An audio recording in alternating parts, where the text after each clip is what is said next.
We've got Amin Salam, who is the Lebanese Minister of Economy and Trade, and he joins us now from Beirut. Minister, thank you so much for taking the time today. It's an important conversation to have because you're dealing not only with a humanitarian issue, but you're dealing with what Jemana was just describing right now, this uncertainty about when the next strike might happen. I want to specifically talk about what we saw overnight. This strike on central Beirut with no warning. We don't really know what the target was. We haven't heard from the IDF. Is there any way that you can give us an understanding of what the potential target was? And also, importantly, how fragile the situation is right now in Beirut? Well, thank you for having me. Always a pleasure to be with you guys. Really, it's hard to explain what's happening. All I can say, is that Beirut is under fire and the nation is in crisis mode. The heart of Beirut, as Jemana described it, I mean, she gave a very clear description, very specific description about what happened last night. And this has gone far and beyond what happened in 2006. This is the closest it can get to civilian areas.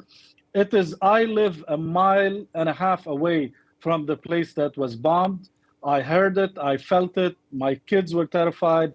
All my neighbors were trying to move around the area, not knowing really what the next target is going to be. Most importantly, is that it was less than 2 miles away from the governmental palace. Where we as a cabinet operate, where our prime minister is, where we do our work as a government. And that was terrifying from a political point of view, from a security point of view. Yeah. And up till now, us as a government don't have, we do have the intelligence, we gather the intelligence, but when such targets are being hit by the Israelis, we can't really understand why they did it, given the fact that this was a medical operation office linked some way or another to Hezbollah. But for us, it was a civilian building. Everybody in it was civilian. There was not a bit or a piece of anything relates to a military presence. Minister, This is quite important because Israel says this war is against Hezbollah and not Lebanon as a whole. But where you sit from right now, what is your take on this war?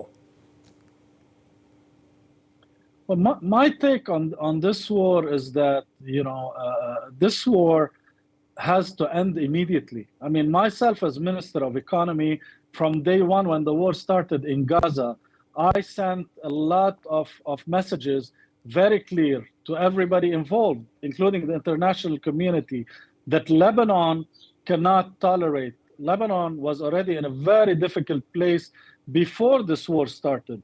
Everybody knows the economy situation in Lebanon was in a very difficult place. Everybody knows that after the Beirut port explosion, after the economy clash, the country has been struggling for over 4 years. This war just came to devastate. It's devastating the country. It's creating more instability. I'm not just talking about the economy. I'm talking about 1,200,000 people displaced today. It's an unprecedented displacement activity that happened in any country in the world in less than 5 days. We have hospitals filled with people, schools filled with people, people sleeping on the street. And this war keeps going. The way I see it is that this war has no goal. It's just destroying the country, and it's just taking it to a place where it's very difficult to come from. That's why we're calling on everyone to really think of a ceasefire immediately to be able to save Lebanon and save the people of Lebanon.